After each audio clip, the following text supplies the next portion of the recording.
Hi guys! Today we'll be talking about the backhoe loader. As you can see, it's yellow. It's made up of 104 pieces.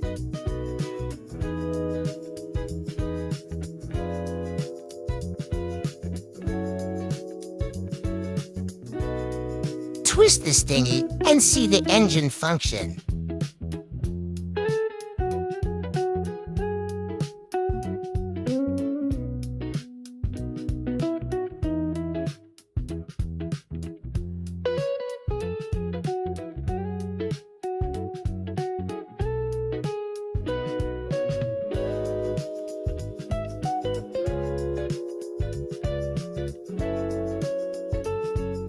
These things make the backhoe loader stand up so it don't tip over and fall.